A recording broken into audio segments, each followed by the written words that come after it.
you have, we're gonna back this up a little bit. No, that's the wrong way. All right, so what we have here is we have your LED light setup. Look at all this. Look at all this cool stuff. Look at all the cool stuff. You got LED strip. You got your remote. You got your control box. You got your connectors, and you got your power supply. So, remote, self-explanatory. I'll put that to the side. Control box you'll need here in a few minutes. Set that aside as well. Right now we're gonna need this little guy right here, little strip right here of LEDs. There's a little orange line right there. I'll make this up there so that it focuses on it, and see how it has even a little thing of scissors right there. You're gonna cut right there at whatever length you want this. We're gonna do 3, so cut it at 3. You're gonna take your thick substrate there. You gotta cut through some silicone, and then you gotta cut through. Try your best to make it straight. Now, the biggest part of this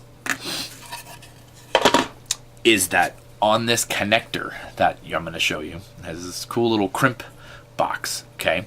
On there is a plus and a minus, and I don't know if it's going to focus on it. Anyways, there's a plus and a minus on both sides, so there's a minus here and a plus there. On here, there is also a plus and a minus. The plus is always by the 12 volt up there. So you need to make sure that when you cut off this silicone to expose that wire, that it's going to connect correctly. So that's 12 volt hits the 12 volt side. So you want the 12 volt to match. Boom, just like that. Okay? So make sure you're cutting off the right side of the silicone, even though you can just cut off the other side if you make a mistake. So cut that like that. Just cut it, not all the way down. You don't want to go all the way down. And then use your finger to pull off the silicone until you have all of it off. Make sure you got all 4 contacts, have no silicone near them, because you're going to use those contacts. So you're going to take your strip right here. Make sure the 12 volt is facing upward towards the top up there, because that's where the 12 volt is. And you're going to crimp it underneath the metal so that the copper is now, you can't see the copper at all. Snap. Boom. You have an LED strip. Now, these connectors come as female. They come with a pack of male connectors.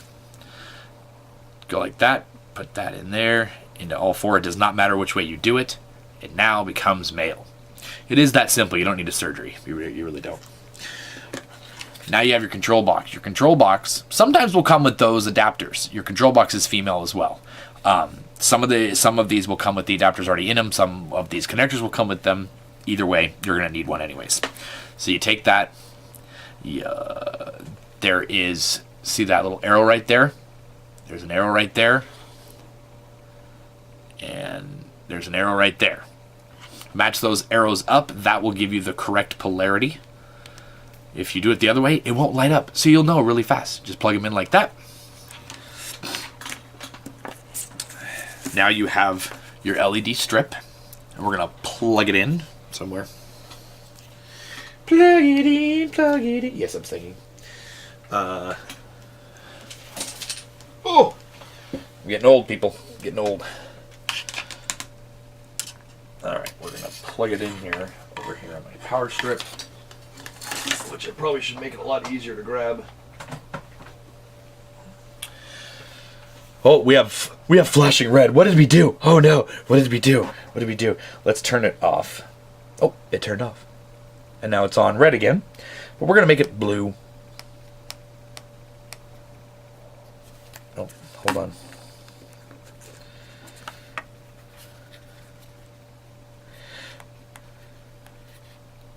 That's white.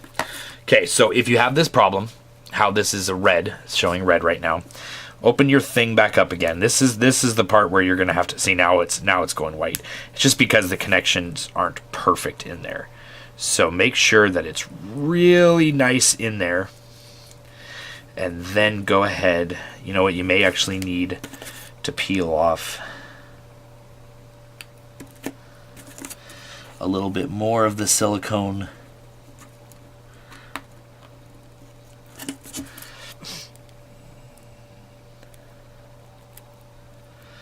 To really get that crimp box to stay on there right. So you take that, get that in there. If it comes out white like that, you did a really good job. So yes, this is their white, by the way. The white on these are pretty terrible.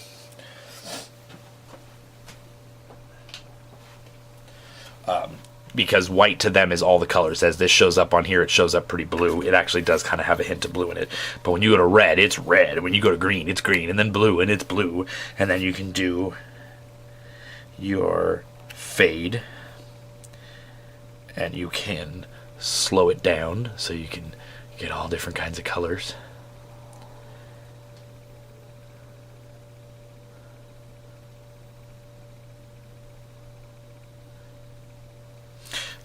And of course you could do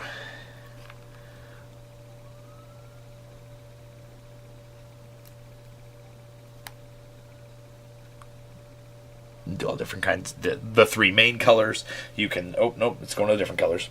You can do orange. There's orange-ish. It's not showing up as orange on the camera, but so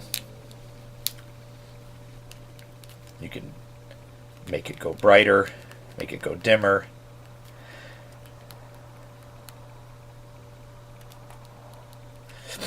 So now that we have the LED created, you're now going to take this part back apart, and you're going to bring back your, where'd I put my birdhouse? Not a birdhouse. Never mind. I'll leave that in there. That's a blooper. That's a blooper if I ever heard one. So we're going to take the face back out of here to show you what we're going to do with this. So you have the box here.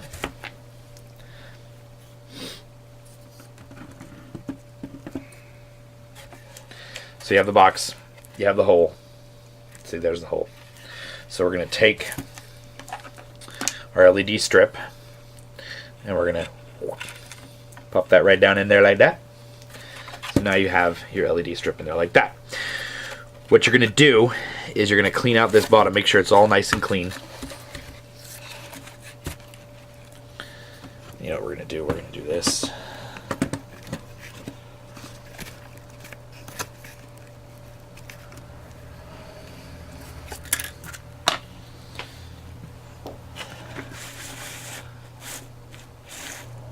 Okay.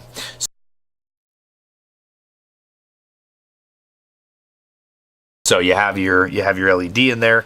Now you can take off. You know what? I did not do that on the other part, but that's okay. Oh, a side note, I would recommend painting this before you put the LED in there. You're not going to paint the inside of this box, and if you do, you need to paint it a really bright color, like white or like silver or something like that, so that it reflects the light in here. You can leave it just this color and you'll be just fine. So what I would do is I would take this, put this down just like that. It's now stuck in there. If you have some kind of a staple or something like that, you might want to put a staple in there to keep this cord down and straight. That would probably be a cool idea to really put a. They actually make staples for this type of thing. They have like a top to them. They actually make staples for these too, for the LED strips now. So we're not going to do that because I'm going to leave it like that. So now you have cord sticking out. We're now going to plug this cord back in straight. One thing you can do with this is you can take this control box and see how it has holes right there. You can screw this onto the back. The thing is though, when you screw it onto the back, I would obviously make sure that your you know, this connection needs to stay really good. But I would go like this and make sure, maybe staple this as well. Maybe staple this to the side because this is your remote.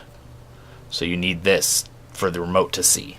You could also go behind it, you know, just leave it up here like this, go behind each one and turn them to the different thing. Normally these remember the last thing you did. Like right now it's fading. No, sorry, it's on orange. It's still on orange. And that's the last color we had it on. It'll stay on the same one you did when you unplug it. Most of the time. So, you know, you could easily just staple this to the back of the box, and then when you go out to want to change them every night or whatever, you can go out and just go behind the box and do it. If you're going to have this on like an end table or something like that, I would recommend putting it to the side so at least you can hit it from sitting down or whatever. You may have it up against a wall or something like that. But then, so yeah, screw this into the back. You know, once again, maybe come back here, staple this in so that it, you know, creates a nice, you know, maybe staple it in back here like that.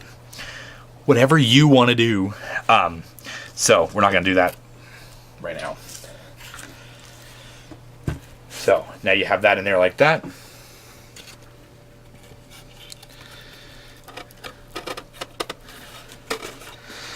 Put your face back in there.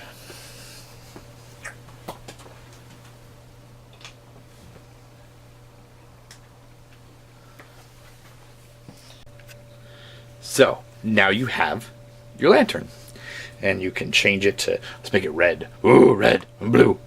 Oh, green. Oh, look at the green. The green's cool. Obviously, with the way that this is showing, that's what it's going to look like.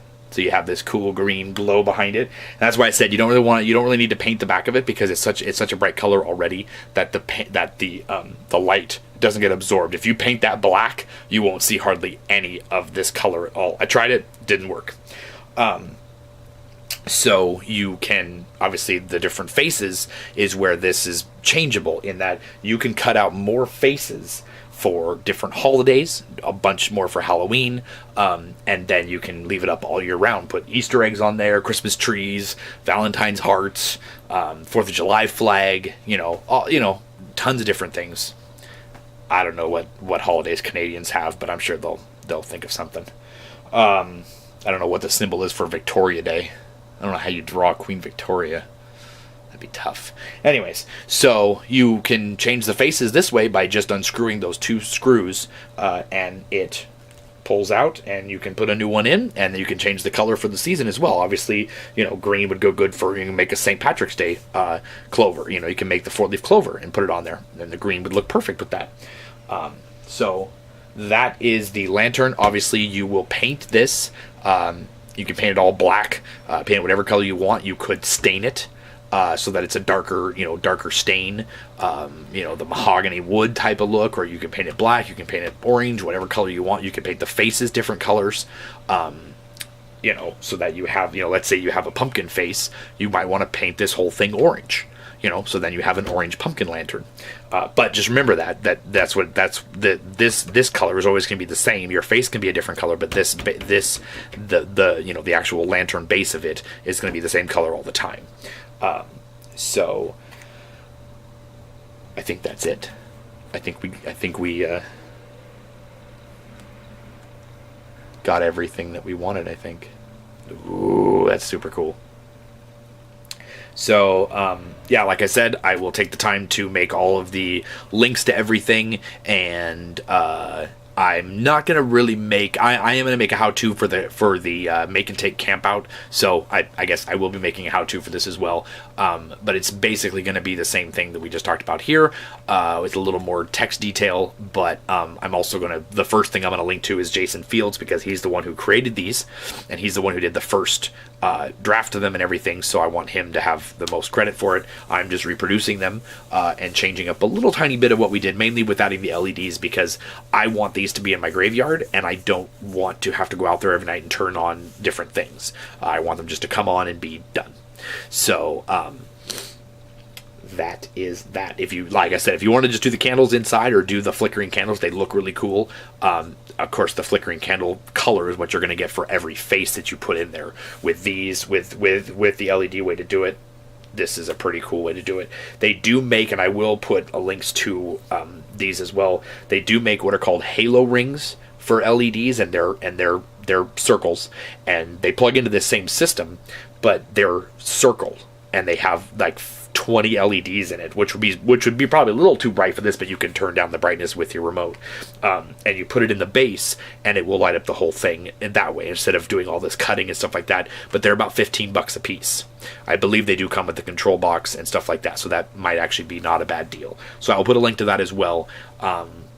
And they do make LED little pucks that change color that have batteries in the back of them for votive candles and things like that. They have a little clear base. Well, they're clear, and they have a color changing LED in it, and you just twist the base to turn it on and twist the base to turn it off. So you can easily go along and put those in there. If you're going to put it inside for like a party, you know, just one night for a party, you can easily do one of those and not do any of this LED stuff. So I'll put a link to those as well.